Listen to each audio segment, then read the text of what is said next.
C'est la fin du monde. Voilà, je dis moi. Ça l'avait prédit, je ne sais pas pourquoi, j'avais un pressentiment qu'à l'an 2000, il arriverait quelque chose. Je n'avais ce pressentiment, hein. Vous voyez? C'est la catastrophe.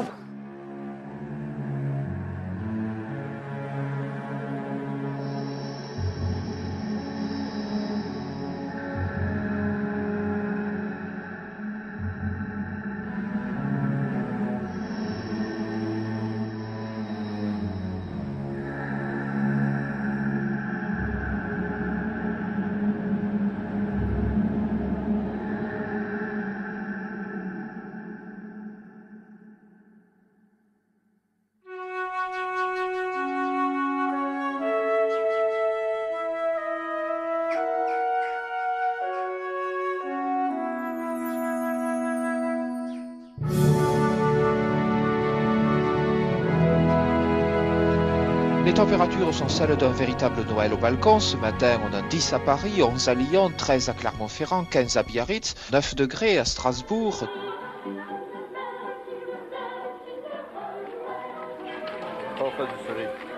Ce jour-là, les familles préparaient Noël et un répit bien mérité.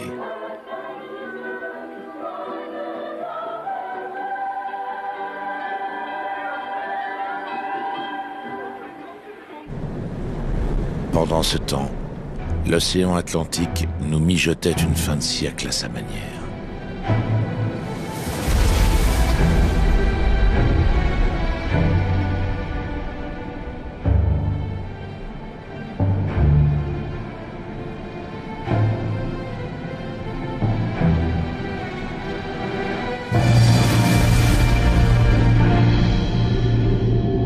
Tout a commencé sur le Venezuela par des pluies diluviennes transformées en vapeur d'eau, dont le troupeau de gros nuages est remonté vers l'Atlantique Nord, y troublant ainsi l'affrontement constant entre l'air chaud des tropiques et l'air froid du pôle.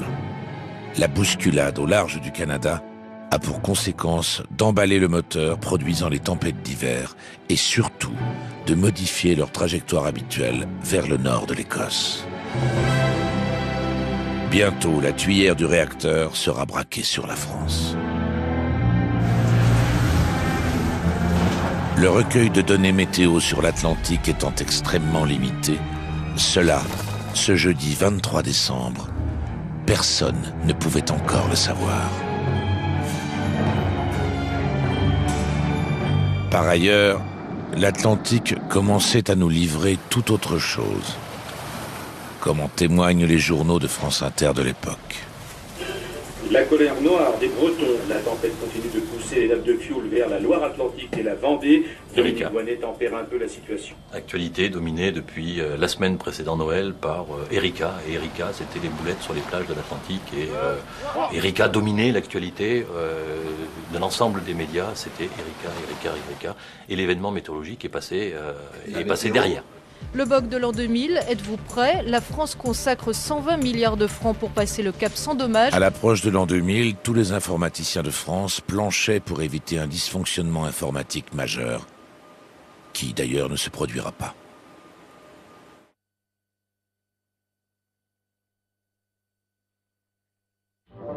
Le dysfonctionnement est venu de la nature.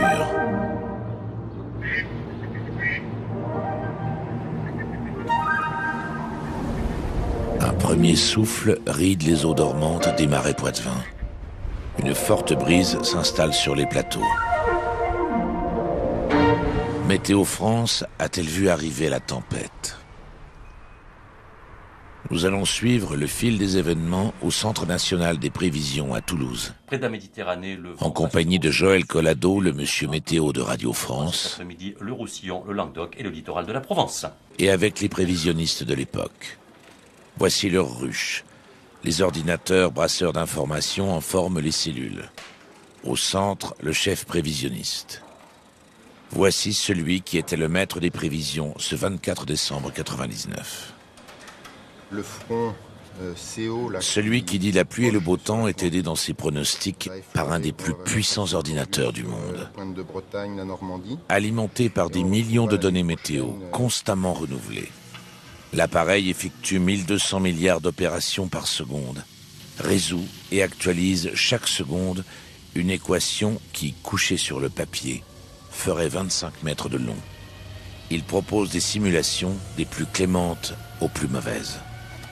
Ce jour-là, non sans flair, le chef prévisionniste avait retenu l'anticipation la plus pessimiste. Mais il était bien loin du compte. L'imbattable machine n'avait rien vu venir. Ce 24 décembre, le vent souffle déjà fort. La mer se met à bouillonner. Près des côtes, des remorqueurs se tiennent sur le qui-vive.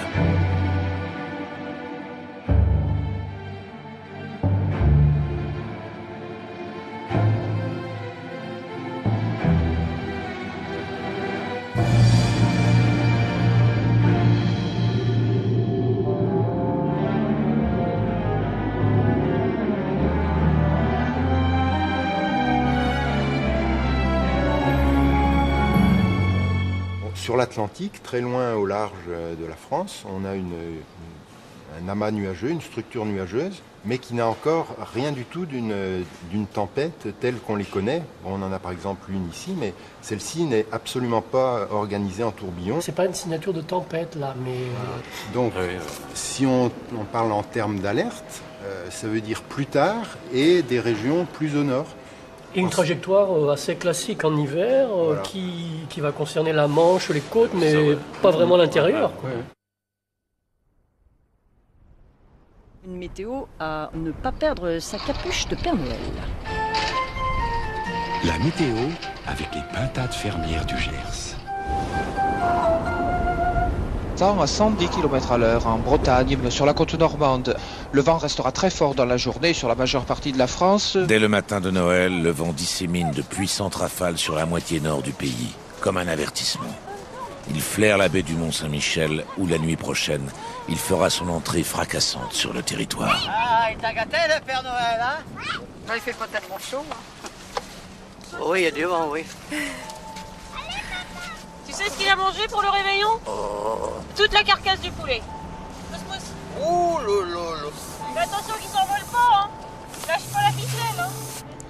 Dis donc, le temps est en train de se gâter là, hein. J'ai l'impression que... Ouais, ça devient noir dans le fond là-bas. Ouais. Je crois qu'on ferait bien de rentrer. Ouais. Allez, on y va. Allez. Pourquoi? Parce que... ça se gâte. Effectivement, le vent se renforce. À 11h, Météo France annonce des pointes à 130 km/h.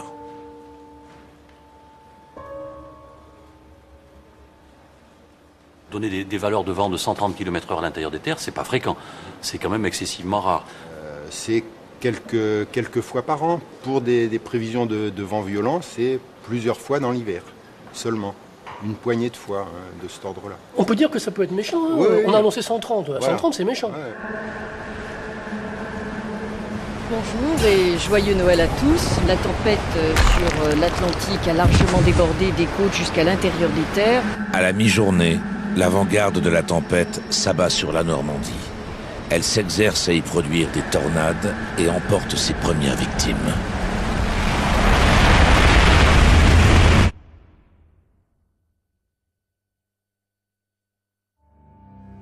Deux membres d'une même famille ont été tués et une petite fille grièvement blessée dans la Manche lorsque le toit de la ferme où ils étaient réunis a été emporté par une mini-tornade. La toiture donc, de l'habitation a été arrachée. Dans le port du Havre, un bateau qui a rompu ses amarres en a heurté un autre et une femme est portée disparue.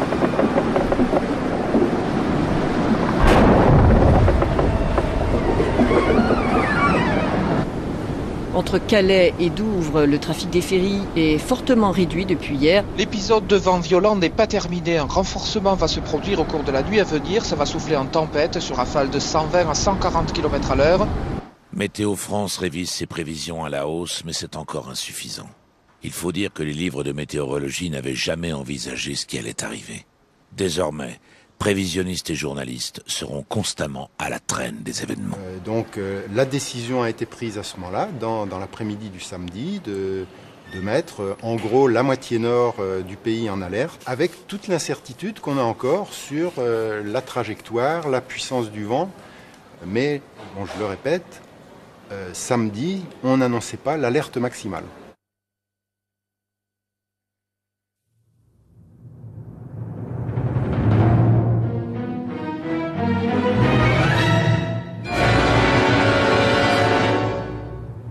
Là, ça commence, la tempête. Elle est en train d'exploser, là, de bouillonner, de se développer à une vitesse faramineuse. Et on commence à voir apparaître une rotation des vents. On se rend compte qu'il commence à y avoir une dérive par rapport à nos prévisions de la veille, où ça va être plus intense que ce qui avait été annoncé. Les observations montrent qu'elle est en train de toucher la pointe de Bretagne. Voilà, elle arrive sur la Bretagne et c'est la baisse de pression qui signale qu'il y a un creusement absolument extraordinaire. C'était plus une baisse, c'était une chute. Hein. C'était énorme. Des tendances de pression comme ça, j'en avais jamais vu, ni même entendu parler. Dans la très grande majorité des cas, les tempêtes commencent à se former sur l'Atlantique avant de venir toucher l'Europe. Donc on les voit sur une image satellite, alors que là, elle n'était pas née lorsqu'elle est arrivée près de la France, elle a explosé sur la Bretagne. Donc l'image satellite était relativement peu parlante et ne montrait pas ce monstre qui allait nous sauter dessus.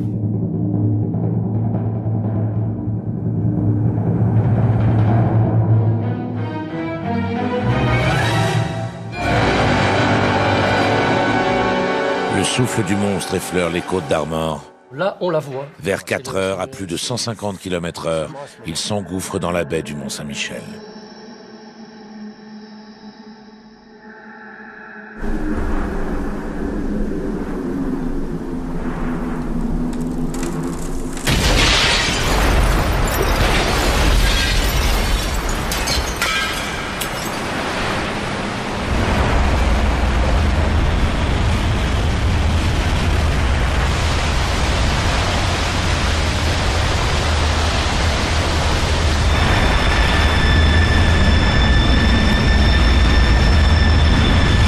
Dès son entrée dans le département de la Manche, la tempête creuse des tranchées parallèles dans le bocage.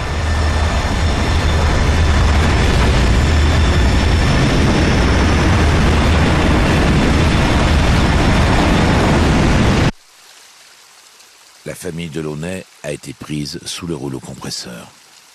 Nous, à 5 h du matin, on est debout.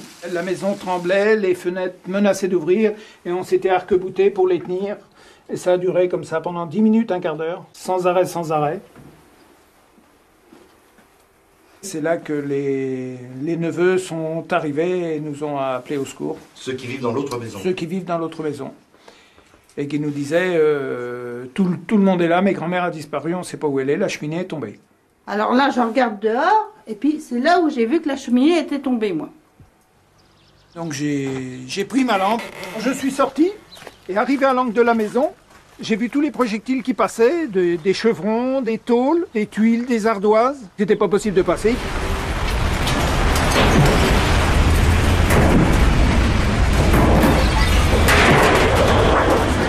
On reste là parce que ça passait devant moi. Ça tombait dans la cour. Vous voulez dire que vous auriez pu être décapité par une tôle? Une tôle pouvait décapiter la personne qui passait, oui. Bon, alors la rafale se calme. Et là, je décide de traverser. Ben là, à ce moment-là, avec la lumière, on s'aperçoit que la toiture est partie. Et puis, arrivé à cette hauteur-là, j'ai découvert la moitié de la charpente dans la cour. On est rentré par les fenêtres qui étaient ouvertes, tout était cassé. On pouvait toujours crier et appeler. Le bruit du vent était plus fort que nos paroles. On ne pouvait même pas se parler ici. Donc, ma mère était à l'étage, en haut, où les volets sont ouverts, où il y a la fenêtre. Donc, la cheminée qu'on voit en haut, c'est sectionné à la base, par le vent est tombé sur la toiture, a traversé le grenier, est tombé sur son lit, a traversé sa chambre, a traversé le salon, et elle s'est retrouvée en bas, dans la cave. Et tous les meubles et les parquets sont tombés sur elle, après. Ah oui, ça marque même longtemps.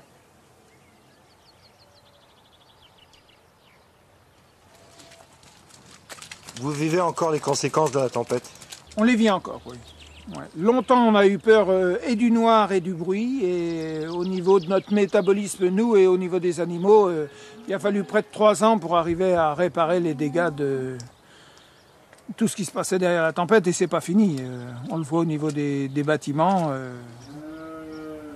Un jeune qui reprendra la suite ne pourra pas utiliser les anciens bâtiments. Donc tout sera rasé à terme.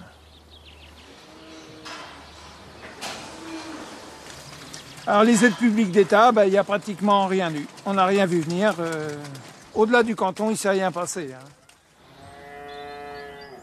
Surtout à partir du moment où les moyens de locomotion ou de transmission sont coupés. Plus d'électricité et plus de téléphone, toutes les administrations sont mortes au bout de 2 jours. Nous, on a tenu 15 jours sans électricité et 1 an sans compteur EDF. Avec les fils par terre. Il fallait qu'on marche. Et on est encore en vie, nous.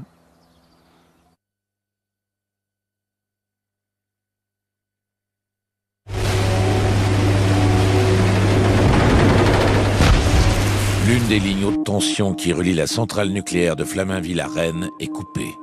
Les agents des centres de distribution régionaux d'EDF commencent à vivre les heures les plus incroyables de leur existence. 1 minute après, 5h26, on perd la 2e ligne, on perd la liaison entre la Bretagne et la Normandie, entre la centrale de Flamanville au nord Cotentin et le nord de la Bretagne.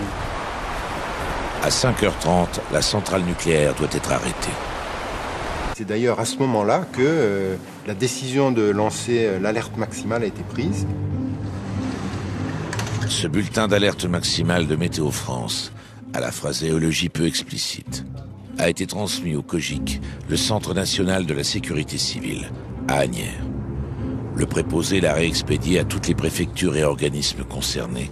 C'est la routine.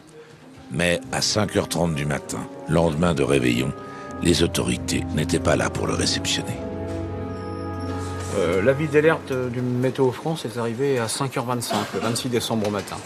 Est-ce que c'était pas déjà un peu tard? Compte tenu de l'importance de l'événement, c'était pas trop tard, mais ça semblait effectivement un peu tardif.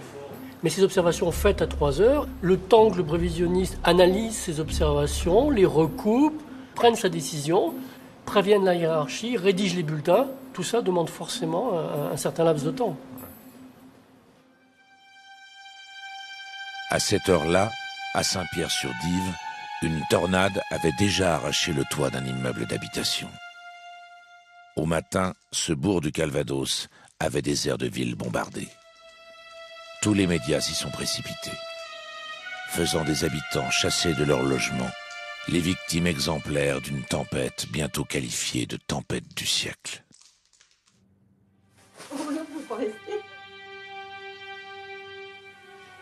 J'en prends encore un peu. Et en plus, quand j'ai vu ma voiture, Votre voiture Ma 21 en bas, et la cheminée est tombée dessus.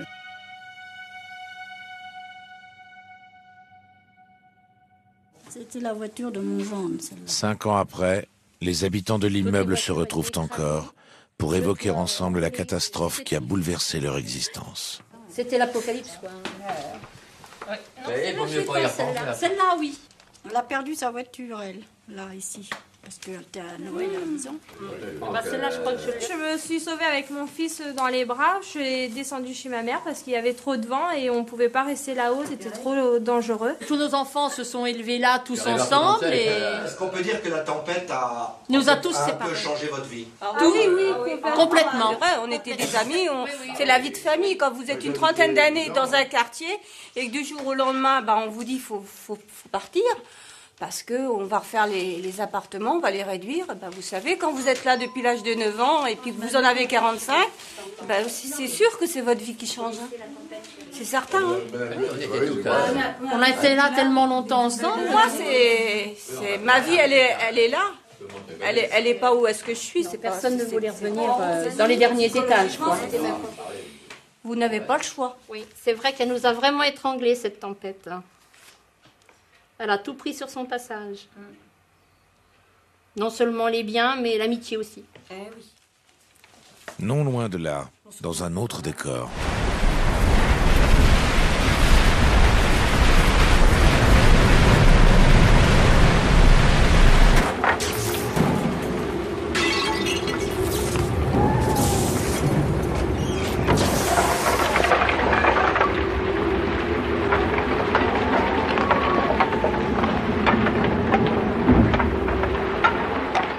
Somme toute, ce soir-là, vous avez pris les choses avec philosophie. Nous étions tous en famille, c'était tout de même 2 jours après Noël. Oui. Et puis finalement, après un bon dîner à la chandelle, on a pris un cognac et on a attendu que ça se calme. Mon beau-frère, avec beaucoup de malice, m'a dit « T'inquiète pas, tu vas refaire ta toiture sur le compte des assurances, c'est très bien. » Donc c'est tout, on n'a pas pensé du tout aux arbres. Pas du tout. On pensait qu'à la toiture, parce qu'on n'entendait rien. On n'entendait que les tuiles qui se claquaient les unes contre les autres et qui s'envolaient. Absolument, oui. Donc après cette bonne soirée, vous montez, vous vous couchez, vous minuit, dormez quand même? Nous dormons. Oui, enfin pour moi c'est pas un problème. C'était pas un problème, pas plus que ça. Mais la matinée a été très longue parce que le jour s'est levé à 8h du matin. Et c'est là où on a vu les dégâts, la balustrade. Ce qui m'a chagriné le plus, c'est la balustrade. Puis après, quand j'ai été voir derrière, le parc est complètement tombé. Maintenant, vous pouvez voir derrière, c'est un terrain de foot. Donc là, c'est l'armée qui nous a enlevé ça. Et puis après, très gentiment, les gens du village sont venus spontanément nous proposer leurs services. Et donc, on leur a demandé de découper de couper les branches pour faire leur bois de chauffage. Et ils nous ont laissé les billes. Et avec un peu de patience, on a réussi à les vendre. Mais enfin, on s'est bien débrouillé entre les assurances, les subventions. Et nous avons fait travailler une équipe d'Écossais qui sont venus pendant 9 mois, logés, nourris à Penlois, qui ont travaillé d'arrache-pied pour nous refaire la toiture en 9 mois.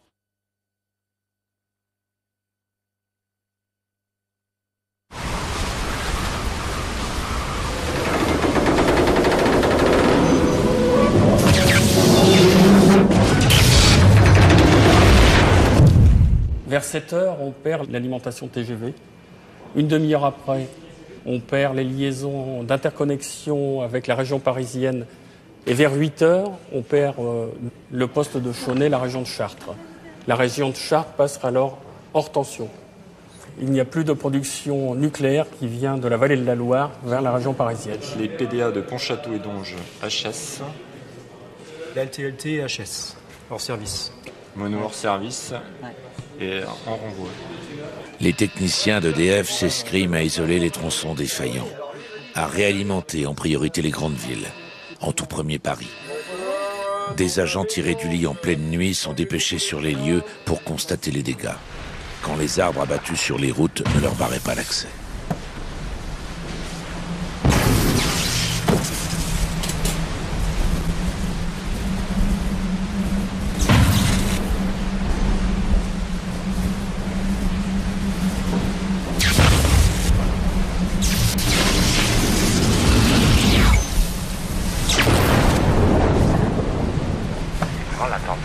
Sur le littoral, certaines rafales ont atteint les 150 km/h et cette tempête va s'étendre à l'intérieur du pays, au bassin parisien et au nord. Cet agent a vécu son pire moment sous le pont de Normandie.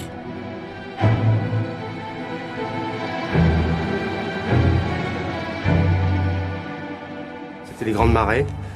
Je me suis garé le long de la Seine. Les vagues frappaient le long des pontons de la digue et venaient se fracasser sur le camion. En même temps, il y avait le bruit du vent dans les haubans du pont de Normandie. Mon échelle, qui était pourtant bien amarrée sur le porte-échelle, s'est trouvée arrachée. Donc là, je me suis dit, j'arrête tout et je me mets à l'abri dans cette cabane. On a un local technique là, le temps que ça se passe, quoi, parce que ça devenait vraiment insupportable, quoi. Donc j'ai eu peur quand même. Et même maintenant encore, lorsque quand je suis d'astreinte encore, il y a des nuits, j'entends le vent et tout ça, et j'ai toujours peur que ça recommence, quoi. Ça m'impressionne toujours un peu. La tourmente se déchaîne en vain sur cette lame de rasoir qu'est le tablier du pont de Normandie. Alors elle va assouvir sa rage sur la cathédrale de Rouen.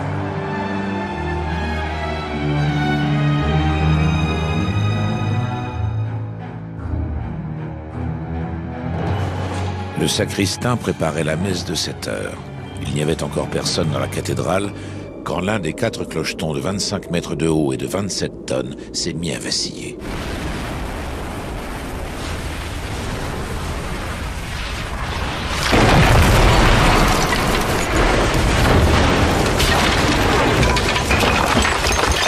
J'étais en train de préparer la messe, j'ai entendu un bruit épouvantable. J'ai été voir ce qui se passait.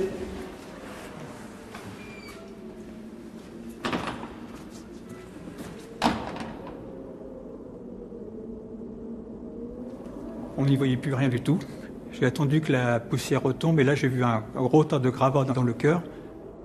Et j'ai levé les yeux, c'est un gros trou dans la voûte. Ça m'a fait froid dans le dos.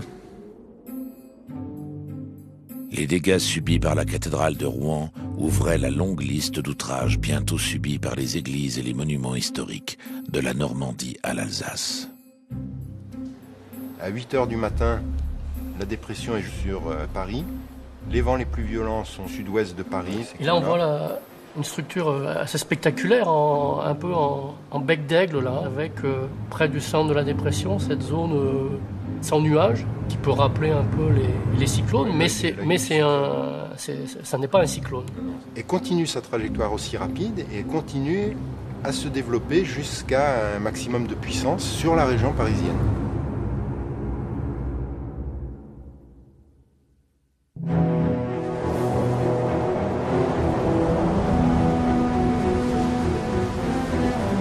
Le gros de la tempête se précipite sur Paris.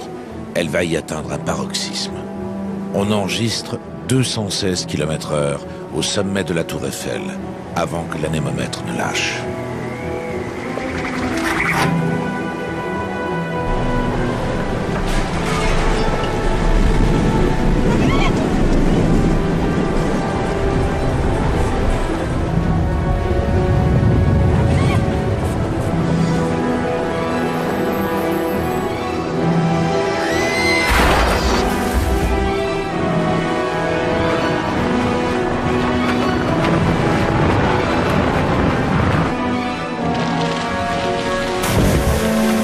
Les tours de la Défense favorisent des courants d'air. Certains atteignent 200 km/h.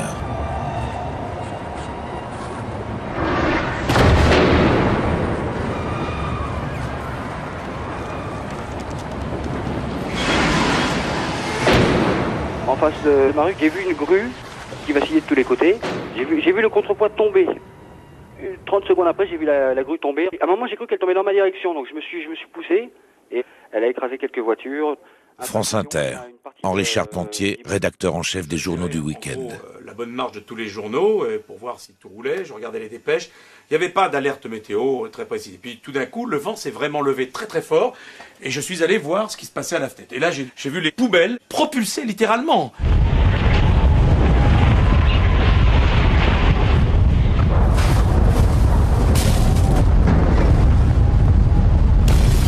Les vitres sont tombées, quand les personnes s'arrêtaient pour se planquer, on s'est dit qu'est-ce qui se passe, est-ce que ça va s'arrêter? On a eu peur. Et à ce moment-là, moi, j'ai pris l'antenne pour avertir surtout, ne sortez pas, il y a une tempête sur Paris, je ne savais pas ce qui se passait, je n'avais pas d'informations, mais j'ai senti qu'il fallait aller à l'antenne et faire un flash spécial.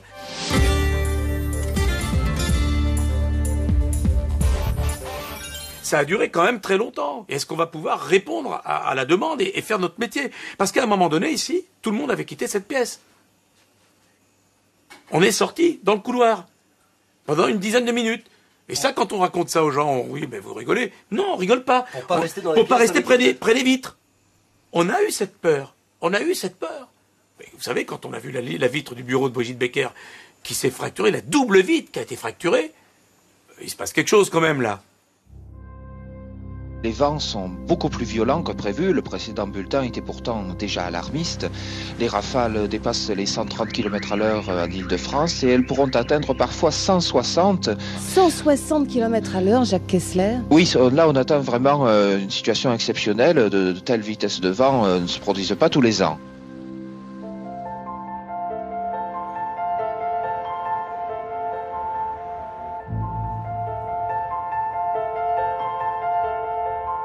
Notre appartement est complètement bousillé.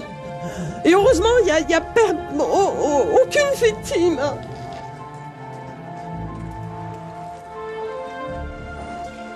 Dans cet immeuble d'Argenteuil, un couple qui vivait au dernier étage a été écrasé par les dalles de la toiture. Seul leur enfant a pu être sauvé. Voilà ce qui reste. Voilà ce qui reste. C'est une partie de notre vie, dans la mesure où on a plus de 50 ans. C'est toute l'adolescence de notre fille aussi. Je crois que ça a été le plus terrible pour elle. C'était effroyable, effroyable. Même que les tours à la nouvelle, c'était... constamment. L'apocalypse. L'immeuble bougeait, moi je suis au 10e étage. Bougeait. L'immeuble bougeait. Les gymnases, écoles, enfin, c'est les maisons, les... Oui, bonjour madame. Oui, qu'est-ce qui se passe? Plus de 13 000 appels dans cette journée de dimanche, sans compter les rappels, pas toujours justifiés. C'est le principal. Les arbres, on n'est plus à un près. Surtout ne montez pas sur le toit. Oui. D'accord? Attention, non, parce que là c'est dangereux. On fait notre maximum, on a 8000 appels en attente là. Je sais pas comment vous l'expliquer, hein. J'essaye de garder mon calme là. Madame, pour des carreaux cassés, madame, il y a d'autres choses plus urgentes, non? Vous croyez pas? Hein? Allez, détendez-vous. La tempête continue de pousser les nappes de fioul vers la Loire-Atlantique et la Vendée. Dominique Voynet tempère un peu la situation en se refusant à envisager une catastrophe écologique. Un coup d'État net et sans bavure en Côte d'Ivoire. C'est le journal de 8 heures. Et on n'ouvre pas avec la tempête. Ouais. Et ça fait pas plaisir de réécouter tout ça finalement. Il y a un décalage énorme entre l'information c'est-à-dire que et la réalité. Vous l'avez souligné, on était le lendemain de Noël. Et que dans les régions, il n'y avait pas beaucoup de monde non plus pour venir travailler. Et qu'on n'avait pas non plus de retour de nos radios régionales. Personne ne nous disait que c'était grave ailleurs. Et puis, il fallait pouvoir se déplacer. Et on ne pouvait pas, dans certains endroits, se déplacer. Souvenez-vous qu'il y a des journalistes qui n'ont pas pu venir travailler. C'est vrai. Nathalie Fontrelle est en ligne avec nous. Vous étiez en voiture et vous avez dû rebrousser chemin tellement ça soufflait chez vous. Ce matin, vers 7h, les automobilistes, et j'étais parmi eux, qui ont voulu aller travailler, ont eu l'impression d'être pris au piège. Toutes les routes sont barrées par des arbres, cassées en deux, net. Les automobilistes ont tenté de passer par les champs, mais ce n'était pas une bonne idée parce que sur le plateau, le vent était encore plus violent, avec bourrasques qui déportaient, qui soulevaient les voitures. Impossible de tenir une trajectoire. Même les oiseaux avaient renoncé à voler, on les voyait, ils se déplaçaient en sautillant par terre.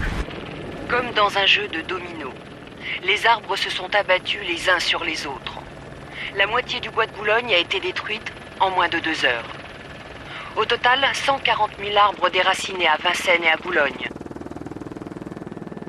Le parc du château de Versailles subit la claque la plus fulgurante de toutes. Son jardinier en chef, Alain Baraton, résidait dans le parc aux premières loges. Vers 5-6 heures du matin, il y a un bruit de soufflerie incroyable, insistant. Ça va sur le domaine. Je descends donc dans mon bureau. Je vois bien au loin des lumières que je n'aperçois pas d'habitude.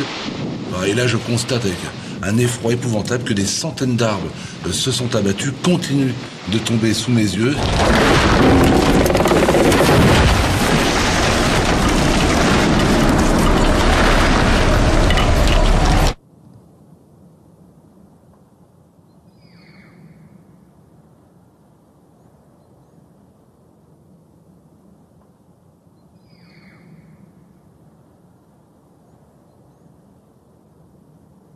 Il faut avoir conscience de ce que sont 12 ou 15 000 arbres côte à côte abattus. Vous avez déjà bien évidemment envie de pleurer, je crois qu'il n'y a aucune honte à le dire. J'ai transporté moi-même en voiture des gens qui tombaient en larmes dès qu'ils apercevaient les dégâts. Parce que les arbres qui poussent ici, que je vois tous les jours, ce sont nos enfants, nous en avons reçu, j'allais dire, l'héritage de nos anciens. On les a aimés, chouchoutés, entretenus, et puis d'un seul coup, tout cet héritage est détruit. 20 ans de métier pour ce qui me concerne est anéanti, et 300 ans de jardinage à Versailles détruit d'un seul coup. Chaque fois qu'un coup de vent s'abat dans une région, on nous dit une voiture est écrasée par un arbre, 3 morts, une caravane a reçu un pin sylvestre, 2 victimes. L'arbre était complice de meurtre. Et pour la première fois, l'arbre devient une victime. Certains arbres ont des noms, on parle du chêne ou du tulipier de Marie-Antoinette, du pin de l'empereur. Et d'ailleurs, quand on voit l'immense solidarité qu'il y a eu à Versailles pour la replantation du parc, eh bien c'est pour l'arbre que les gens se sont manifestés. Du monde entier, de l'Amérique au Japon, des donations spontanées ont afflué au chevet du parc ravagé. Des milliers d'anonymes, souvent de conditions modestes, ont envoyé des chèques pour participer à la replantation des arbres. Voici un exemple. Don de 1000 francs au parc. Le jour de la tempête, nous avons appris que nous allions être grands-parents. Nous dédions cet arbre au futur bébé. Dans la banlieue parisienne se tenait un festival du cirque. Tous les chapiteaux ont été déchirés. La famille Moreno n'est pas prête d'oublier. Les bêtes commençaient à être nerveuses. Avant la tempête, il y a eu cette espèce de bruit qui venait de loin. espèce de son, comme si une grosse vague allait arriver. Mais nous, les bêtes le sentent avant nous, tout ça. Parce qu'ils ont une écoute beaucoup plus loin, comme les éléphants, comme ils entendent beaucoup plus loin que nous, je veux dire. Et à un moment donné, on a eu très peur, et quand on s'est aperçu qu'il y a des morceaux de tôle qui passaient partout, il y avait des fils électriques qui tombaient dans la nuit, et on a eu l'impression qu'arrivait un moment que c'était la fin du monde. Parce qu'on s'imaginait pas les fils électriques qui tombaient, on les voyait tomber de loin, et on a l'impression que c'était du feu qui sortait de la terre. Et le chapiteau s'est mis à gonfler, à gonfler, à gonfler. Et d'un seul coup, il s'est carrément aplati. Et là, wow, tout est parti. Alors, et c'est après, ah oui, vraiment, en lambeau, en charpie. Hein. On est tous rentrés dans les caravanes. À un moment donné, il n'y avait plus rien à faire. Il fallait ne serait-ce que sauver les animaux, bien sûr, et nos vies, quoi. On était dans les caravanes, on ne pouvait que regarder, on ne pouvait plus rien faire. Ouais, là je l'ai vu, là. Sous nos yeux, là, devant, à travers mes vitres, à travers ma baie, j'ai vu exploser.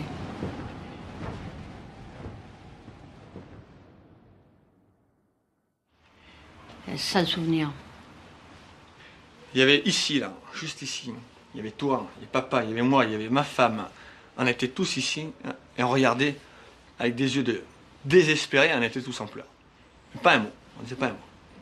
On savait qu'on avait tout perdu, quoi. Tout ce qu'il y a là, on l'a gagné de notre front, avec nos mains, je veux dire.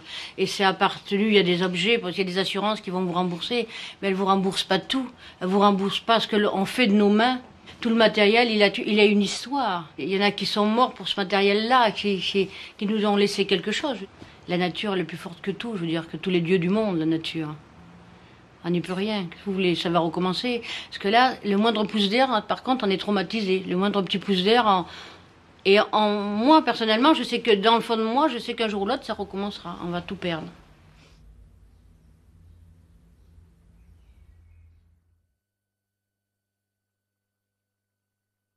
Vous écoutez France Inter, il est 9h.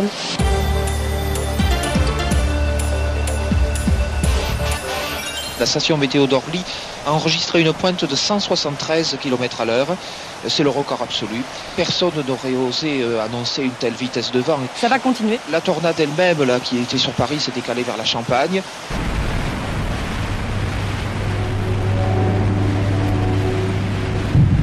Autour de Paris, les 1000 pattes des grandes lignes électriques ne sont plus que 900. 80% des postes de distribution sont hors service. Gare, tu es fermé, Gérard? Comment maintenir le courant dans la capitale avec les lignes encore valides? Oui, mais pourquoi t'as ouvert abattage? T'as ouvert à Rodin alors que t'as pas fermé abattage? Casse-tête de la reconnexion. Bon, est-ce que tu peux me dire sur le départ Rebais ce que tu as encore? Leur métier sauve la situation. Jean-Joël. Est-ce que tu me confirmes l'ouverture côté ça? 0106. C'est un mésange, tu peux effectuer ta fermeture. Écoute, je vais te faire le point là. Alors mon trou il est fermé, il est bon, d'accord. Donc je t'appelle sur ta radio à chaque fois que j'ai besoin d'une manœuvre en fait. Tennessee et c'est mauvais. Et je pense qu'Amané va aller te rejoindre pour essayer de faire repartir le PA. Eh ben écoute, c'est toujours bon. À tout à l'heure. Alors que le jour se lève sur l'est de la France, le monstre prend encore davantage de vigueur.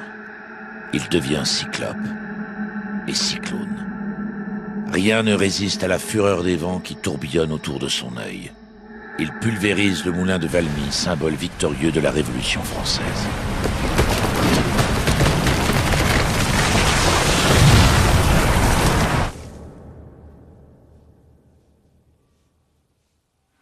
Puis il déferle comme 1000 TGV dans les rues des villes de la Lorraine.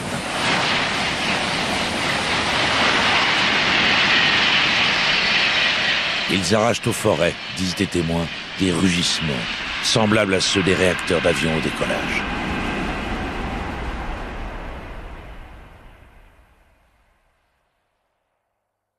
En Alsace, ces chasseurs étaient partis à l'aube sans tenir compte des avis d'alerte météo. Un spectacle insolite dans une prairie aurait dû leur mettre la puce à l'oreille. Cerfs et chevreuils, sangliers et renards étaient sortis du bois pour se mettre à découvert. Mais ces passionnés de chasse n'allaient pas renoncer à une belle battue parce qu'il y avait du vent. Bien mal leur en a pris.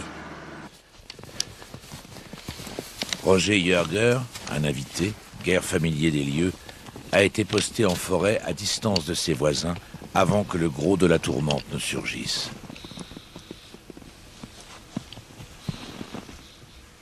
Il retrouve l'endroit grâce au seul grand arbre resté debout.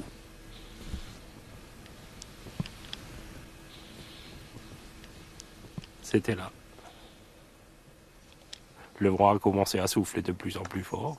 Et puis un arbre, après deuxième arbre, est tombé. C'est à ce moment-là que j'ai décidé de me mettre à côté d'un hêtre, dont les racines tiennent mieux dans le sol.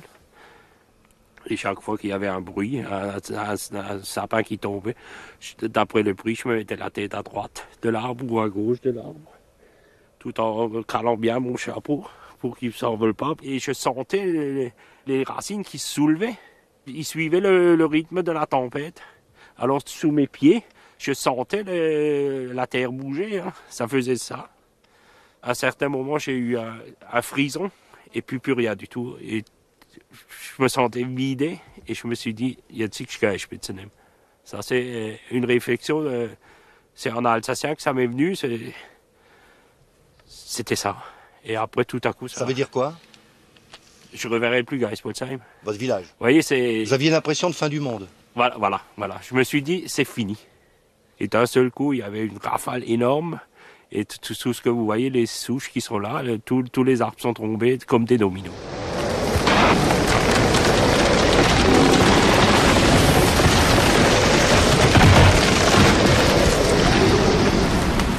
C'était une rafale énorme, et puis d'un seul coup, pratiquement tous les arbres sont tombés. Tout ce qui était gros arbres s'est tombé d'un seul coup, là, sur cette parcelle. Et quand un sapin à côté de moi s'est cassé, en vrille, parce qu'il fallait voir aussi, il faut voir, c'est des tourbillons. Il y avait des tourbillons. Les sapins, les cimes des sapins, ils tournaient en rond, ils montaient en l'air, ils redescendaient et ça retombait. Hein.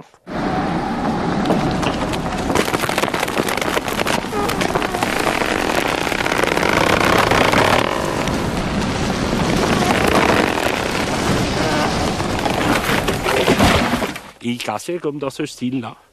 Et c'est après que je me suis accroché à un tronc comme ça, en me disant que celui-là, il ne pourrait plus tomber. Ça a duré quand même 2 heures. Hein. Ah, si vous êtes tout seul, c'est énorme. Alors on a appelé, on a corné, on a klaxonné. Rien. Aucune nouvelle, quoi. Aucune nouvelle. Bon, après, nous, on a dit, ça y est, il est sûrement mort, hein, quand on a vu tout comme c'était là. Hein. Un enchevêtrement... incroyable. C'est incroyable, quoi. Après, j'ai décidé de rejoindre mes copains, et ça, c'était encore un autre calvaire. Parce qu'il fallait traverser les souches, les arbres passer au-dessus. Et je suis tombé dans un trou de souche. Et c'était très, très dur, avec mes bottes, mon fusil, ma canne. J'ai mis 2 heures pour retrouver quelqu'un. Heureusement qu'il n'y a pas eu de mort. Hein. Ah oui.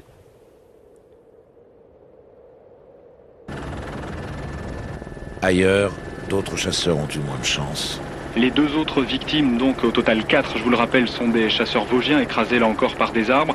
Alors la préfecture de région parle d'une centaine de victimes au total, un chiffre qui devrait sans doute s'alourdir dans les heures qui viennent, dont une dizaine très grièvement. Au cours des 10 000 interventions sur la région, les pompiers ont également payé un lourd tribut à ce que l'on appelle déjà ici la tempête du siècle. C'est la première fois que ça nous arrive autant.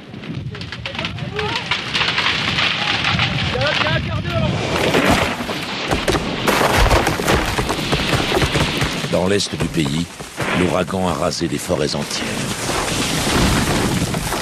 Selon le relief, il s'y est pris de plusieurs manières. Ce plan tourné par un particulier dans les Vosges montre l'effet tornade. 2 hectares d'arbres sont abattus en quelques secondes.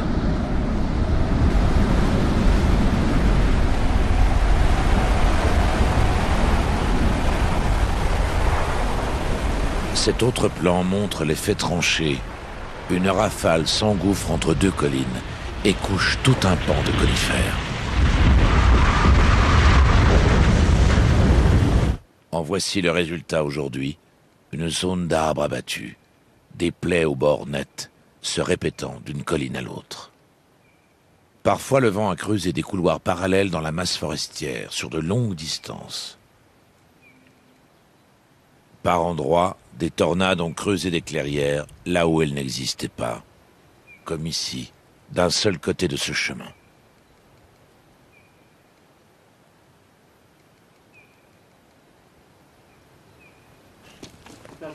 Dans les Vosges, précisément, côté ouest, donc côté tremplin pour le vent, 3 frères chasseurs ont eu droit à toutes les formules. Aujourd'hui, ils ne comprennent toujours pas comment ils s'en sont sortis vivants. Il y a des arbres tombés déjà là-bas au bout. Ouais. C'était comment? Oh. Alors là... Disons que le vent, c'était pas rafale. C'était pas continuellement, c'était des rafales. Et à chaque fois qu'il y avait des rafales, les arbres tombaient. Là, vous le voyez, 2 secondes après, il était par terre. Un gros renversement, quoi, un truc comme ça. Bon, Ah ben... Bon, tantôt, ça se couchait comme un fétu de paille. C'est simple, hein. Nous, on regardait depuis la baraque, là, ça tombait. Ah oui, là, tout à fait. Tout à fait, on regardait par la fenêtre. Et on comptait au début, on comptait. 1, 2, 3... Disons que le bruit était tout fait quand même dans la cabane par rapport à l'extérieur. Oui, parce que... Oui, enfin, justement. Vous étiez au spectacle, quoi. Ah, on était au loche. On était au loche. Mais c'est une fois... Au balcon. Là, il a été pris dans le... Enfin, dans le tourbillon. Dans le tourbillon, voilà. Ben, vous voyez d'abord le clair, là-haut. Vous voulez dire que le vent soulevait l'arbre et le tordait? Tout à fait. Le faisait vriller? Comme un tire-bouchon. Ah oui. Ah oui. Oui, tout à fait. Il soulevait, puis des fois, il le laissait retomber tout droit. La fois là, il a tombé, il a été repiqué.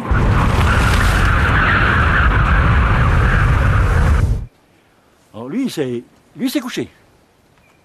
C'est littéralement couché, quoi. Hein? C'est ça,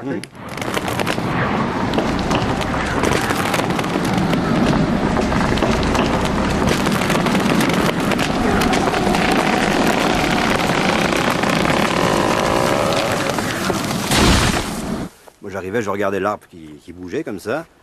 J'y suis là, il va tomber. Je me mettais en face, je voyais, il tombait comme ça de mon côté. Moi je courais à gauche, l'arbre tombait là. Eh oui. Heureusement qu'il sont. Eh oui. Et il y en avait un autre qui retombait de l'autre côté. Je faisais que ça sans arrêt. D'un côté et de l'autre, enfin, on pouvait aller nulle part, voilà, c'est ça, sans risque. C'était l'apocalypse, c'était, tiens. Et là, c'est vrai, la sensation, hein. En disant que c'était surnaturel, c'était vivant, c'était beau. Enfin, d'un autre côté, la nature nous a épargnés, c'est bien. Un grand merci pour la nature. Des trucs comme ça, déracinés, mais déracinés, pas tant couchés, hein, déracinés. Soulevés. Ah oui, carrément soulevés. Oui. Ah oui, ben, vous verrez. Ben là, vous dites que on n'y a pas grand-chose, hein. On n'est rien, quoi. On est petit, on est des nains. Une seconde à Londres, ben ça va, quoi. On aurait pu aller autre monde, quoi, hein. C'est tellement que...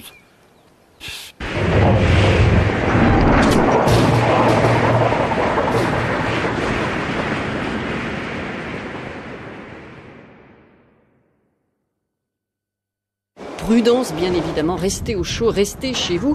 C'est le moment ou jamais de jouer avec le train électrique de votre fils, qu'il a sans doute eu à Noël.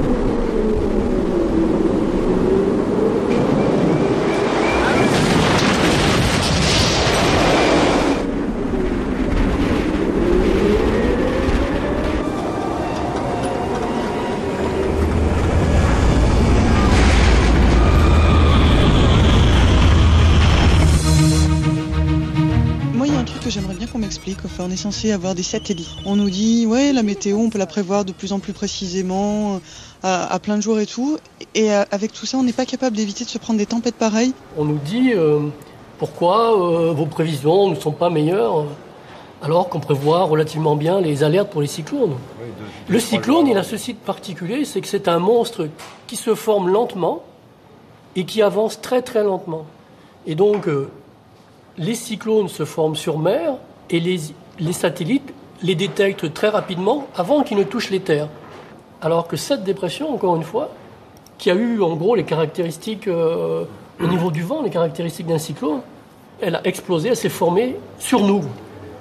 Et c'est aussi des phénomènes qui se déplacent très très vite. Elle s'est déplacée à 100 km/h, elle a traversé la France en 11 heures.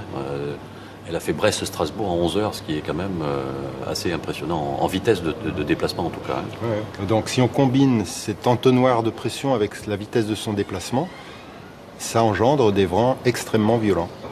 Mais lorsque l'on atteint un tel niveau de violence, on dépasse les possibilités de prévision. Bon, à partir de là, on a compris que si eux-mêmes sont dépassés, tout le monde va être dépassé. Et on a tous été dépassés. Donc lui-même a été débordé et lui-même ne nous a pas forcément alertés pour nous dire attention, ça devient de plus en plus fort, quoi. Personne n'a alerté personne. Personne n'a alerté personne. Les services de sécurité civile ne vous ont pas alerté, ne Non, vous ont pas demandé rien, d'alerter la population. On n'a eu aucun coup de téléphone. Et pour cause. La plupart des lignes téléphoniques et électriques de la moitié nord de la France sont au sol. Ce dimanche 26 décembre, des dizaines de pylônes, pourtant prévus pour résister à des vents de 155 km/h, gisent, couchés ou pliés comme des pantins désarticulés.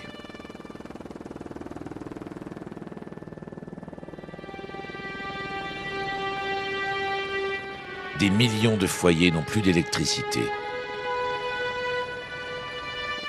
Les Vosgiens en sont totalement privés.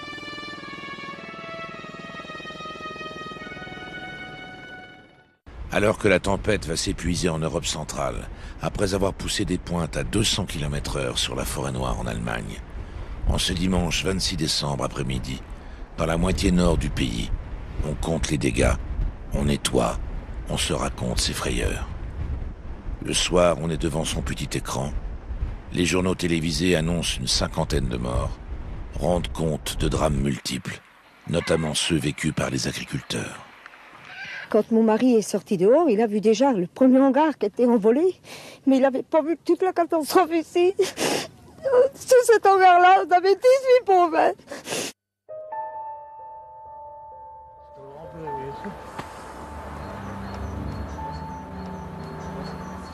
On peut pas croire. Tout est à refaire, tout est à recommencer. On a 5 ans de travail pour rien. Il reste 6 mois à payer sur ces tunnels et puis tout est réduit à zéro. C'est dur. Je sais pas quoi vous dire, mais c'est dur.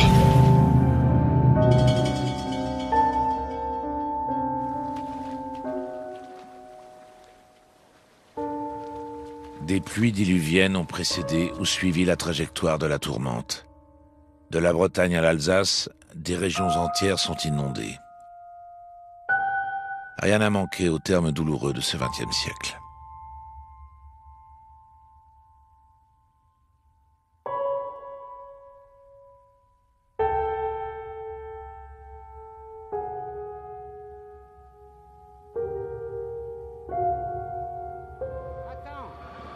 Et contrairement à ce qui est affiché, aucun train ne circulera jusqu'à nouvel avis. Le pays est paralysé. La France campe. Les perspectives de fêtes de fin d'année sont bousculées. Demain, le vent sera nettement plus raisonnable. Il soufflera encore, mais généralement au-dessous du seuil de la tempête, avec des rafales de l'ordre de 80 km/h. Donc quand même, ça ira beaucoup mieux.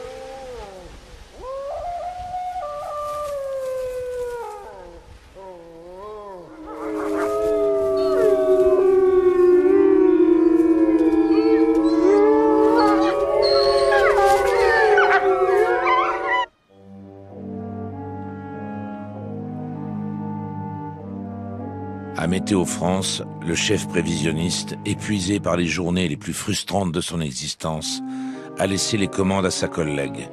Aussitôt installée, elle découvre une carte météo qui l'intrigue. Le dimanche au soir, la première tempête s'évacue sur l'Europe centrale. Mais ce qui est inquiétant, c'est cette masse nuageuse qui se développe sur l'Atlantique France. Ouais. Les prévisions du modèle numérique laissent penser à une forte probabilité d'une deuxième tempête. Donc la pression n'est pas retombée chez les chefs prévisionnistes. C'est tellement peu fréquent qu'il y ait 2 tempêtes aussi fortes avec un intervalle aussi court qu'on a du mal à le croire. Et là, on se dit, finalement, en 48 heures, on va en avoir 2, quoi. Et ce qu'on voit à 4 heures, là, c'est encore plus caractéristique avec l'arrivée de cette zone bien plus sombre au cœur de la masse nuageuse blanche. C'est la caractéristique d'une tempête en formation. Ça s'approche de la France. Et c'est ce qui a justifié l'émission du bulletin d'alarme à peu près en fin de nuit du dimanche au lundi.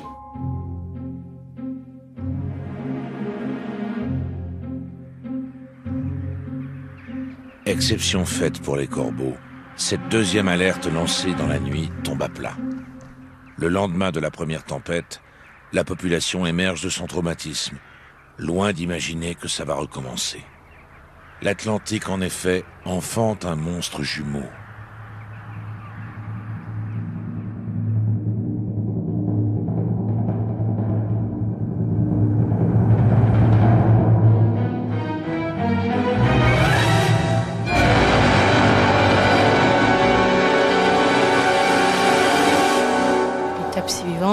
Le monstre a toujours la même configuration, se rapproche de plus en plus de la France et on voit toujours cet enroulement caractéristique.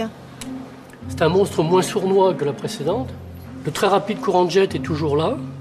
Vous pouvez observer cette ligne pratiquement rectiligne là, de nuages. Qu'est-ce que le courant de jet? C'est un torrent de vent extrêmement puissant, de l'ordre de 200 à 400 km/h, qui fait des méandres à 10 000 mètres d'altitude entre les masses d'air chaud et froid qui s'affrontent au-dessus de l'océan. C'est ce fameux courant qu'empruntent les longs courriers pour gagner de la vitesse. Au-dessus de l'Atlantique, le courant jet s'écoule de l'Amérique vers l'Europe et normalement finit sa course en mer du Nord. Or, à la Noël 99, il lui a pris fantaisie de viser les côtes françaises. Mais ce n'est pas tout. Vu en coupe, le courant jet ondule comme une montagne russe.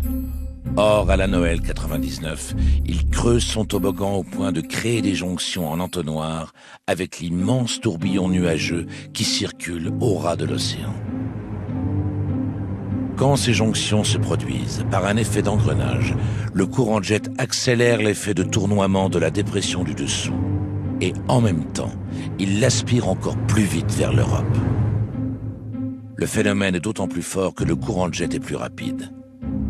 Or, ce 27 décembre 99, les vents du courant de jet atteignent la vitesse inégalée de 529 km/h. La deuxième tempête s'annonce terrifiante. Effectivement, elle le sera, plus que la première. Elle est magnifique celle-là. Voilà, visuellement, elle est plus jolie que la première. Même oui. Si déjà bien formée. À la différence de la première où il n'y avait pas de. Voilà, il n'y avait pas la formation sur l'Atlantique. En fait, voilà, elle naît plutôt à l'ouest, donc on voit. Elle naît en mer, celle-là, oui. Voilà. Oui. On la voit explosive sur Terre, elle naît en mer. Donc celle-là, elle est identifiée avant d'arriver sur les côtes océanes. La première ne l'était pas tout à fait. Ça ne veut pas dire que sa trajectoire et la force des vents sont plus faciles à préciser. Oui. Ah non, on a eu beaucoup de problèmes sur la trajectoire. Et les valeurs de pression au centre sont à peu près identiques à celles de la première, donc on peut supposer que déjà au premier regard, les rafales vont approcher au moins sur les côtes la valeur de la première, quoi. Elles les dépasseront largement. À la pointe de l'île d'Oléron, un anémomètre se bloque à 198 km/h.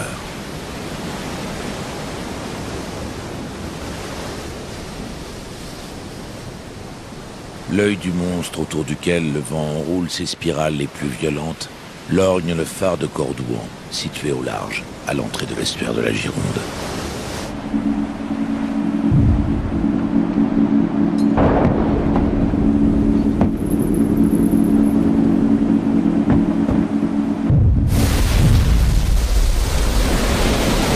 Normalement, une tempête normale, il y a le coup de bélier, le paquet qui tape sur la cuirasse, et après on écoute ce qu'on dit, nous la douche, le que là on n'écoutait rien de tout ça, c'était un bruit continuel, assourdissant, et avec un ronflement comme ça, et constant. Du bruit, c'était fallait quasiment crier pour se parler à un mètre. Voilà, ça, fallait vraiment hurler un bruit pour. Très...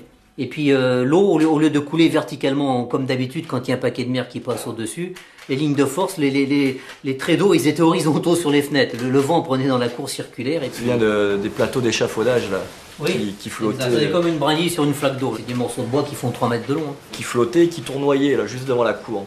Et bon, fallait les coper, qu'au fur et à mesure qu'elle rentrait, soit par les fenêtres, soit par le plafond, la cheminée.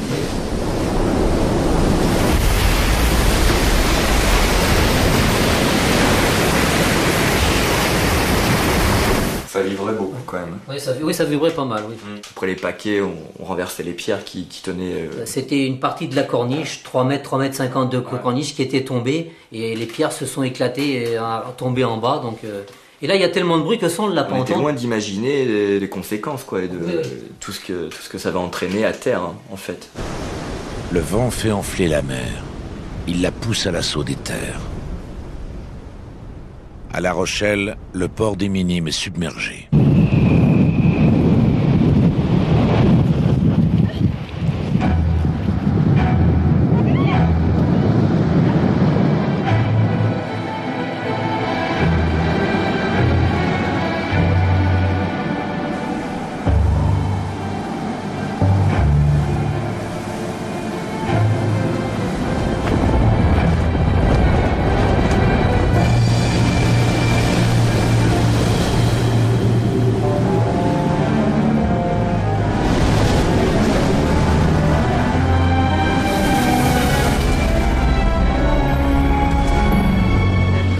Arrivée à Montponton pour aller chercher mes enfants parce que je vis à bord de mon bateau.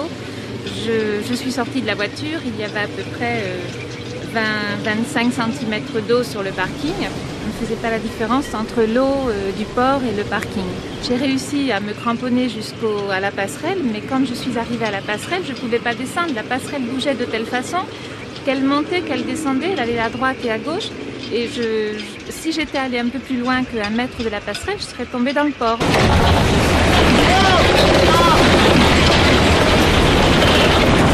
Donc là, je suis revenue à ma voiture et là, j'étais un peu tétanisée. Donc une autre voiture a vu que j'étais en difficulté, est venue vers moi. Et à ce moment-là, je leur ai dit, il faut absolument que j'aille sur le bateau, mes enfants sont à bord, il faut que j'aille chercher mes enfants.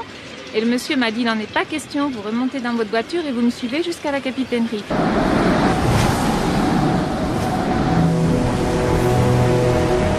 Voyant que j'étais très paniquée, a demandé donc aux marins d'aller chercher les enfants à bord du bateau. Sur les pontons, on serait cru sur un bateau en tempête, en détresse, quoi. En plus, l'eau passait par-dessus la digue, il y avait le vent, il y avait les vagues, il y avait le sable. Vous aviez du sable partout dans les yeux.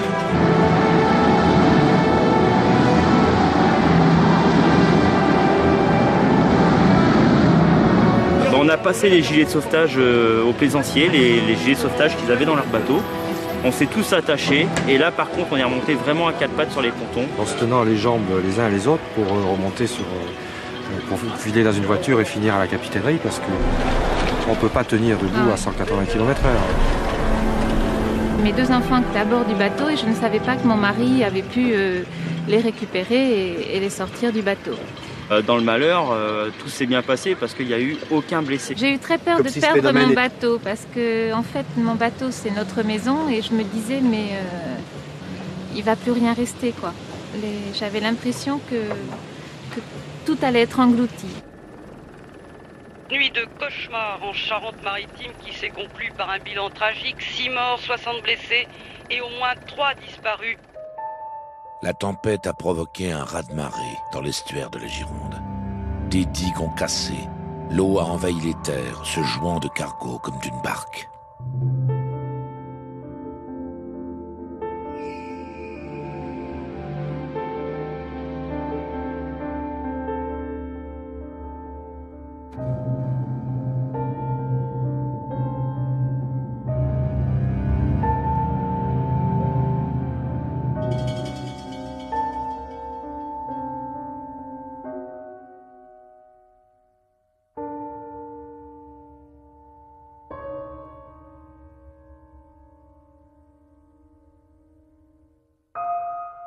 Il n'y a plus de téléphone, le fil est coupé.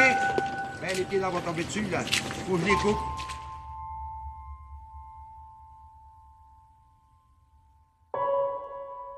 La nuit a été sauvage pour les agriculteurs vivant derrière les digues rompues. Le temps de sortir et tout, on en avait déjà jusqu'au ventre.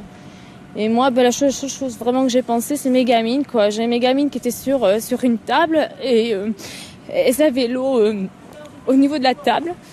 Donc je les ai sauvées, je les ai mis en hauteur. Voilà. C'est la seule chose qu'on peut sauver, quoi. C'est sa pauvre. Son mari, Stéphane Raymond, a perdu son exploitation en 2 vagues, 3 coups de vent. J'avais 160 laitières avec des bâtiments fonctionnels qui étaient prêts à marcher plein pot pour un jeune qui démarrait, quoi. Avec plein d'investissements, tout à la banque, quoi. En fait, j'avais rien, tout est à la banque et puis tout est parti. Les noyés, il y en avait autour des bâtiments, autour des maisons, dans les champs, il y en avait un peu partout. Et ça m'en manque encore 4 ou 5 qui sont sûrement noyés sous les débris dans les champs. On en a retrouvé une à 6 km. On a été chercher 4 jours après parce qu'il y avait 1,50 m d'eau, on ne pouvait pas y aller. Ça vous donne pas envie de changer de travail, ça? J'ai encore ma maison, heureusement, c'était là. Puis quand on est né dans un pays comme ça, déjà pour faire les vaches, quand on est jeune, il faut aimer ça. Alors bon. Je continue, je crois. Je sais pas. Je sais pas si ça sera là ou ailleurs, mais je vais continuer l'élevage. On va voir.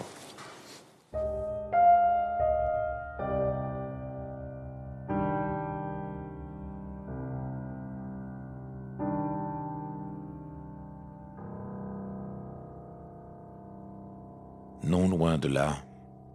Je revois Thomas dans la voiture de mes parents derrière, il était tout heureux, partir chez eux bien sûr. Et c'est le dernier sourire que j'ai eu. Et ensuite, nous l'avons vu quand c'était fini.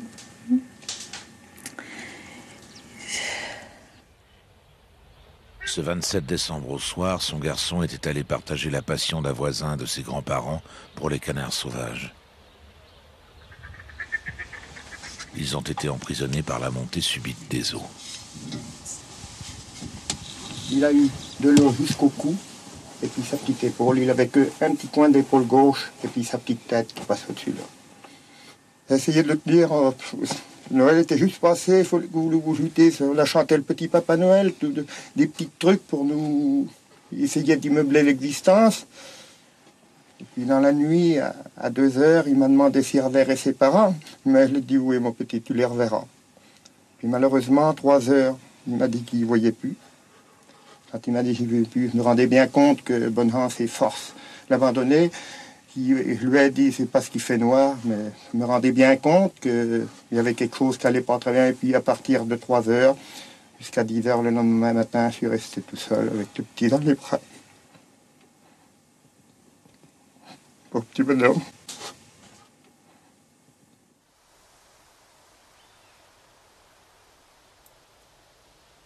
Je me dis peut-être qu'on aurait pu donner un portable à mon fils.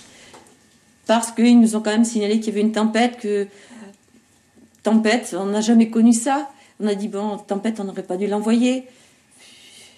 Souffrir de froid. Moi, je vais vous dire une chose. L'autre nuit, j'ai eu froid dans mon lit, j'ai pensé à mon fils.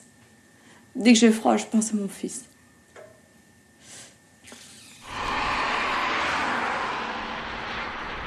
Il y a aussi la longue liste des handicapés à vie par la chute d'un arbre ou d'un toit. Souffrance qui perdure, douleur muette, cachée par la pudeur, par la honte de la perte de la capacité à travailler. Comment la nature, pourtant vénérée, peut-elle ainsi bouleverser votre destinée sans crier gare ?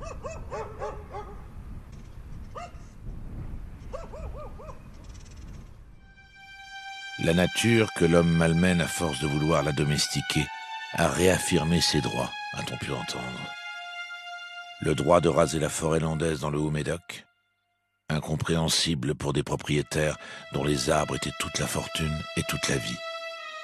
Parfois sur des centaines d'hectares, quasiment pas un seul pin n'est resté droit debout.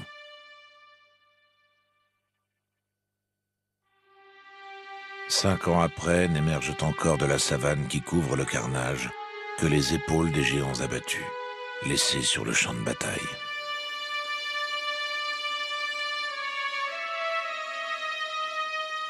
Il y avait tant de bois au sol qu'ils ne trouvaient plus preneur. Ou alors les preneurs ne le payaient pas.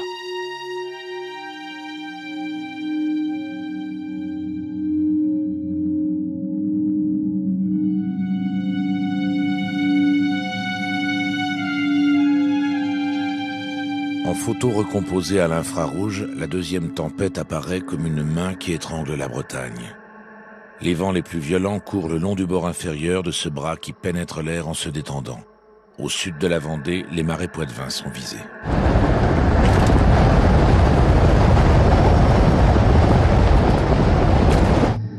Cette main dont on cherchait à deviner la trajectoire lâche la Bretagne, prépare une gifle en revers, puis finalement se referme en un point qui va cogner le Poitou-Charentes et le Limousin.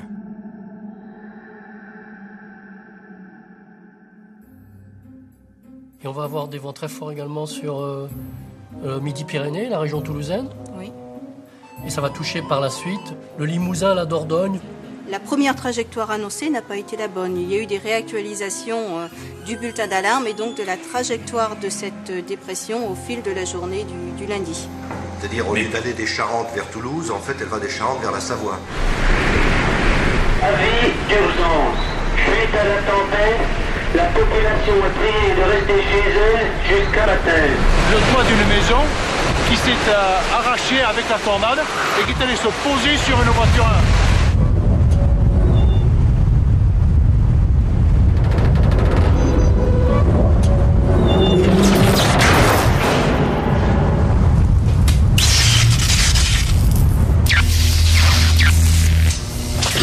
Le sel de l'embrun marin emporté par le vent jusqu'à l'intérieur des terres fait disjoncter les postes de transformation.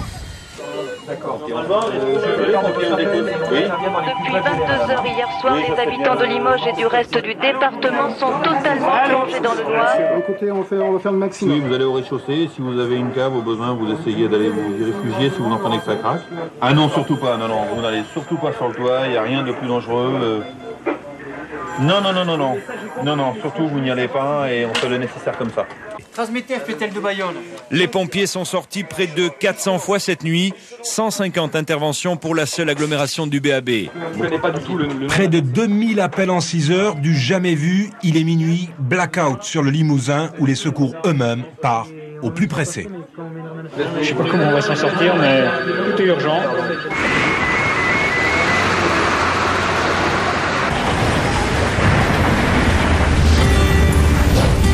La France se souviendra de ces derniers jours avant l'an 2000. Une deuxième tempête est en train de traverser la France. Des vents de 150 km/h en moyenne, des pointes de 200 km/h par endroit. Depuis hier soir, on compte 12 morts de plus.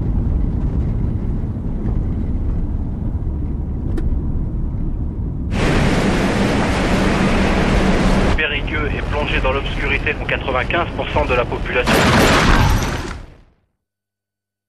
La voiture était sous l'arbre, un gros peuplier faisait environ 60 cm de diamètre. Donc on a coupé le peuplier de part et d'autre de la voiture.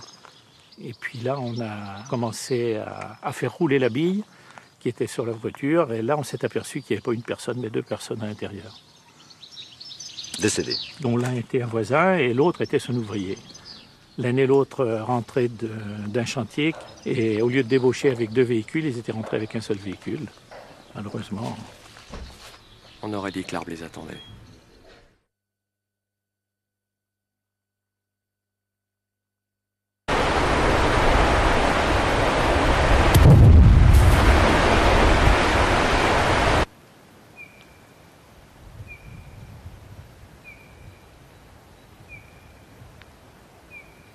La tempête devient barbare.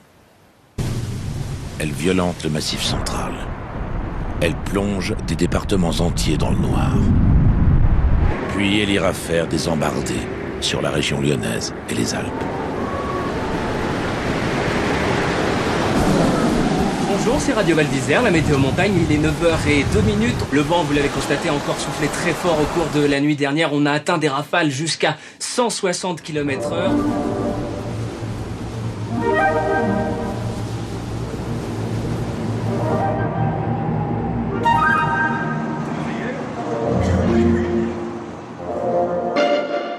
La deuxième tempête a fait pratiquement autant de victimes que la première, avec un bulletin d'alerte qui était à l'époque notre système d'alerte maximale, qui a été lancé une dizaine d'heures avant que la tempête n'arrive. C'est pour nous très décevant. Cette deuxième tempête qui renverse des camions a tué une 40aine de personnes. Au total, les tempêtes jumelles ont fait en France 91 morts, plus une 60aine hors de nos frontières. La plupart des accidents sont dus à l'imprudence, la curiosité. Des gens sont sortis de chez eux pour voir. La route de ce cinéaste amateur qui filmait en conduisant aurait bien pu s'arrêter là. Et on est à 100 mètres, là on aurait pu se le prendre dessus. Écoute, moi je vais chez tonton Jean, hein. C'est le plus près. Tu l'appelles? Ça, je peux te dire que je le retiens chez tonton Jean, hein. Siri. Donner un renseignement sur une valeur de vitesse, sans dire qu'à cette valeur pouvait correspondre tel type de dégâts, ce message-là, effectivement, on ne l'a pas bien fait passer. Et on a vu malheureusement de nombreuses victimes qui sont décédées parce qu'elles ont voulu remettre l'antenne de télévision pour regarder le journal de 20h, parce qu'elles ont voulu aller au bord de la mer pour aller voir les vagues. C'est vrai qu'il y a une certaine inconscience après du public vis-à-vis de ce genre de phénomène. Les curieux. Les curieux pour voir, absolument, oui. Le rôle médiatique, c'est un rôle qu'on devrait avoir de renseignement et de conseil. Ne sortez pas de chez vous, ne prenez pas votre voiture. Ça, j'avoue, je ne l'ai pas fait parce que je n'avais pas conscience, effectivement, des dégâts que ça pouvait provoquer, même si on savait bien que des vents à 160 km/h, ça allait tout envoler, hein, ça c'est une certitude. Les populations des départements d'outre-mer savent très bien ce que veut dire 160 ou 200 km/h. Pour nous, en métropole, des vents de telle force sont tellement exceptionnels que c'est pas dans notre culture de savoir quels dégâts ça va causer. Le citadin ne sait pas ce que ça représente. Et aussi un autre point, c'est que le bulletin alarme était à destination principalement des services de sécurité civile. Alors que maintenant, les cartes de vigilance sont non seulement à destination des services de sécurité civile, mais aussi du grand public. Donc on le touche directement.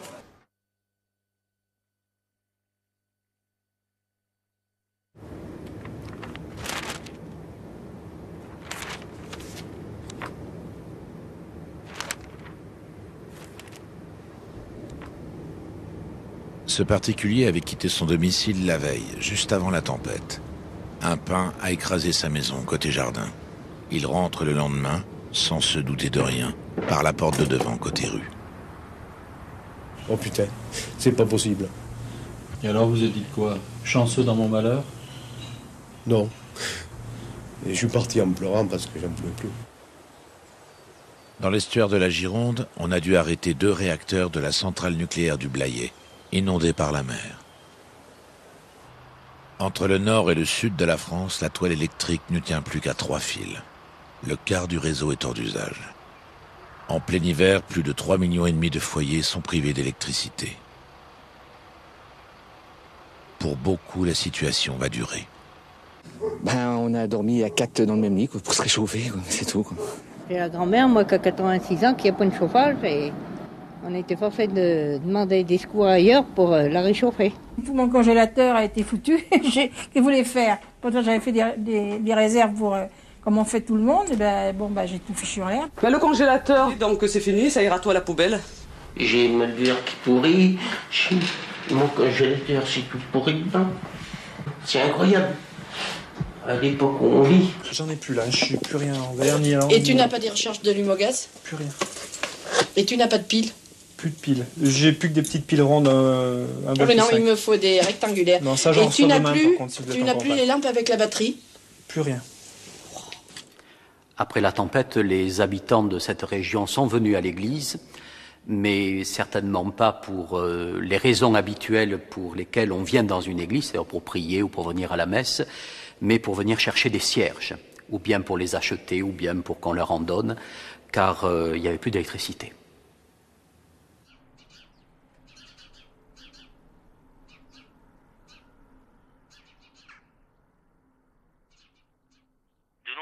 Famille risque de passer le réveillon de Nouvel An à la bougie. Oui, du jambon, vous voyez, c'était bien. Ah, c'est le menu du réveillon. Mais sinon, c'est bien calme. Je crois que c'est un des seuls réveillons qu'on a pu faire le plus calme.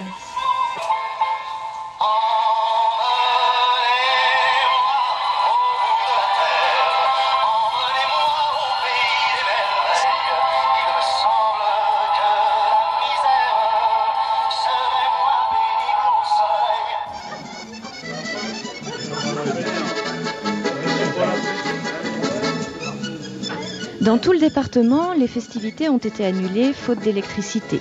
Mais ici, on n'a pas voulu se laisser abattre. Alors, une habitante du village a invité tout le monde chez elle. Je crois qu'on en gardera tous un souvenir extraordinaire de ce réveillon de l'an 2000 à la bougie. Le premier soir, c'était très beau. Les petits regardaient ces bougies, la lanterne, quelques lampes électriques, on avait encore des piles, ça éclairait partout, c'était beau. Mais maintenant, tout le monde est fatigué. Alors EDF se rejoncte.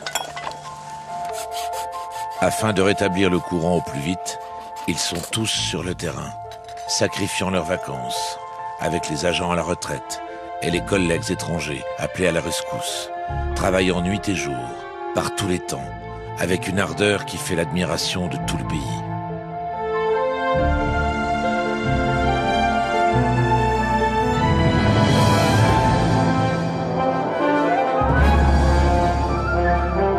Par contre, les gars, là, coup de chapeau. EDF n'a hésité devant aucun moyen. La facture sera de 10 milliards de francs. Le 12 janvier 2000, l'énergie vitale était rétablie presque partout. Ce jour-là, EDF battait un record de consommation.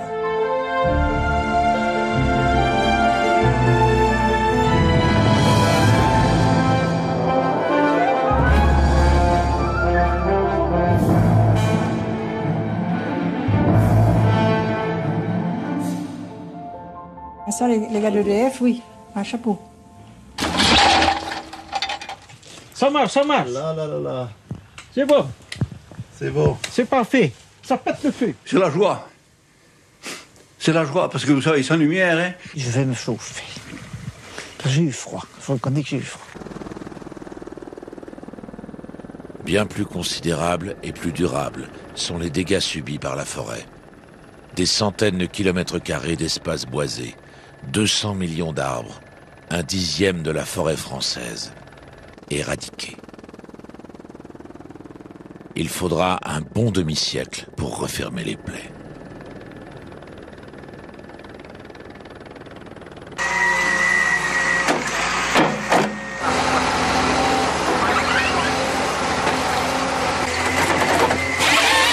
Les éléphants mécaniques des grands forestiers, comme l'Office national des forêts, passent encore aujourd'hui, 5 ans après, l'essentiel de leur temps dans les parcelles endommagées où ils éliminent les arbres penchés.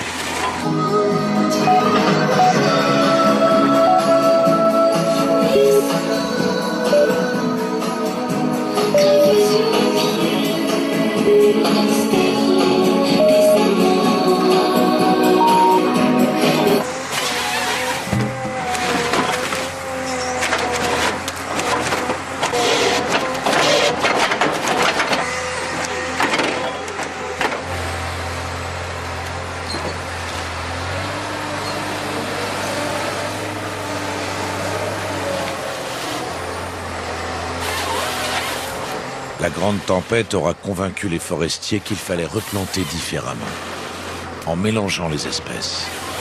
Les forêts offriront ainsi une bien meilleure résistance aux vents les plus extrêmes.